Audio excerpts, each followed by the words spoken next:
All right, as I mentioned at the top of the show, Kawhi Leonard out tonight against the Bucks and what is listed as, quote, injury, illness, load management, parentheses, knee. Here is what our Doris Burke had to say about that this morning on the Golick and Wingo show. It is mind-boggling to me that Kawhi doesn't want to play against the reigning MVP, and he'd rather play against Portland tomorrow night on TNT. And I believe the league has a long-term problem. When it pinches them, I don't know. But Kawhi not playing, to me, is ridiculous at this point. I don't understand it. He is a great player. He is compelling to watch. If you've watched any of his games, he's been absolutely brilliant in the fourth quarter and won them a ton of games. And the Clippers obviously have a responsibility to Kawhi and to winning and to long-term.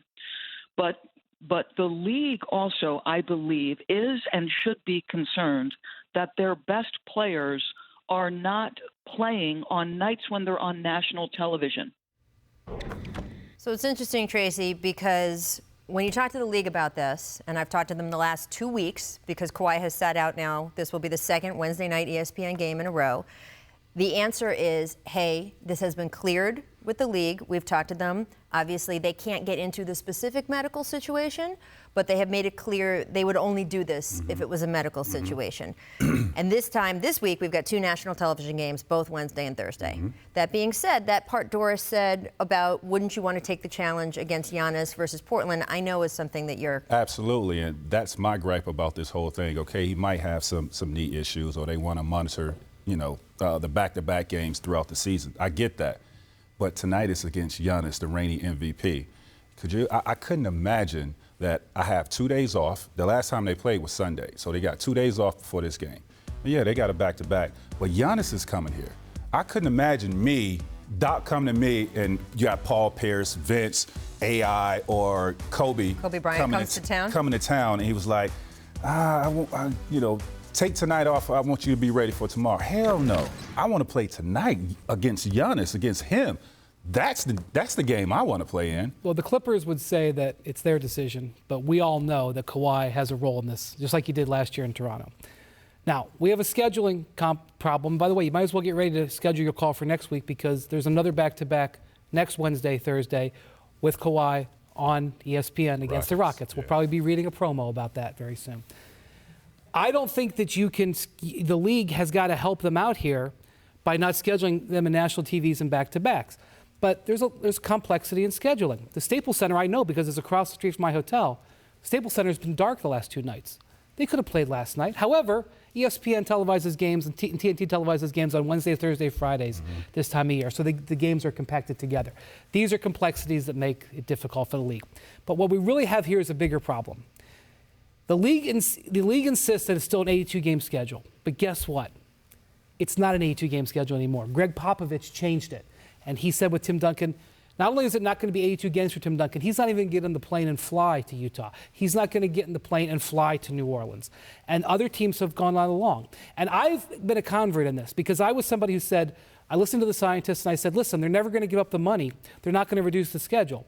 That hasn't happened. They haven't reduced the schedule. The players and the teams have reduced it for them. So the reality is you're either going to take the understanding that the 82-game schedule has already been reduced and move on and deal with it, or you're going to continue to have situations like this. And again, go ahead and look at the Lakers schedule. There's a bunch of national TV games where the Lakers are scheduled in back-to-backs, and they have a 35-year-old LeBron James and an Anthony Davis who has had injury problems.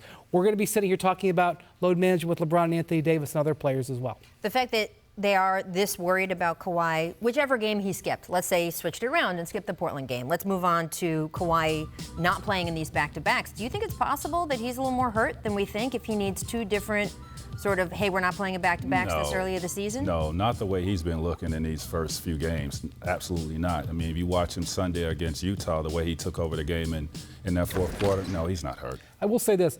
In talking to people in Toronto, they watched him play the first 10 days of the season, and they're like, my God, he looks great, but we don't think he can continue to play. Because remember, at the start of the season, Kawhi said, I'm going to play more. Right. And the folks in Toronto were like, he looks great, but with us last year, he wouldn't keep that up. So if you know about Kawhi like they did, they thought they knew this was coming. Right. So I'm interested also, and look, we'll probably never know, and people's health information is private to a degree, even if you play in the NBA. I don't know how chronic some of these issues with the leg, knee, all of this stuff is with him, and if this is just something he's going to deal with for the rest of his career. We heard a couple different diagnoses when he was in San Antonio about what was wrong with him initially. One of them was a condition that is a chronic condition. So if it is something that just sort of stays with you for the rest of your career. I mean, you still have knee tendonitis, right? I dealt with that. You've got knee tendonitis right now, don't you? Yeah. You get it every day for the half of your career. So it'll be interesting to see how that goes and whether in future years, as you point, when you do the scheduling, they'll have to take some of this into account. Thanks so much for watching ESPN on YouTube. For more sports analysis and highlights, download the ESPN app. And for live streaming and premium content, subscribe to ESPN+.